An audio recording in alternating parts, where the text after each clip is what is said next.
হঠাৎ গরমে গলদঘর্ম অবস্থা দক্ষিণবঙ্গের মানুষের। জানুয়ারি মাস শেষ হতে না হতেই ঘরে ঘরে চলতে শুরু করেছে পাখা। গত 25 বছরে জানুয়ারির দ্বিতীয় উষ্ণতম রাতটি কলকাতা পেয়েছে শুক্রবার। এদিন ভোরে পারদ ছিল 21.2 ডিগ্রি সেলসিয়াস। যে মেজাজে 2024 শেষ করেছিলেন প্রকৃতি দেবী, সেই মেজাজ বহাল থাকলো 2025-এর জানুয়ারিতেও। মাঘ মাসে শীতের আমেজ সেইভাবে অনুভূতই হলো না। জানুয়ারিতে কলকাতার সর্বনিম্ন তাপমাত্রা 10 ডিগ্রি বা তার নিচে নামলে রীতিমতো উৎসবের আমেজ দেখা যায় শহরে, কিন্তু এবছর সে গুড়ে বালি। আলিপুর হাওয়া অফিসের তথ্য বলছে, শহরে শেষ বৃষ্টি হয়েছিল 21শে ডিসেম্বর। গত জানুয়ারিতে একটুও বৃষ্টি পায়নি দক্ষিণবঙ্গ। আজ কলকাতার সর্বোচ্চ তাপমাত্রা থাকবে 28 ডিগ্রি সেলসিয়াসের কাছাকাছি, সর্বনিম্ন 21.5 ডিগ্রি সেলসিয়াস।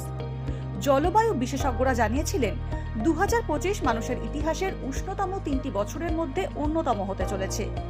শুধু কলকাতা নয়, উত্তর ভারত ও দিল্লিতেও এটি গত 25 বছরের উষ্ণতম জানুয়ারি। প্রকৃতির যে রূপ বছরের শুরুতেই দেখা গেল, তাতে মর্নিং শোজ দ্য ডে প্রবচনটি অন্তত 2025-এর আবহাওয়ার জন্য সত্যি না হোক, এমন প্রার্থনাই থাকলো। ডাউনলোড করুন এই সময় অ্যাপ iOS ও অ্যান্ড্রয়েডের জন্য।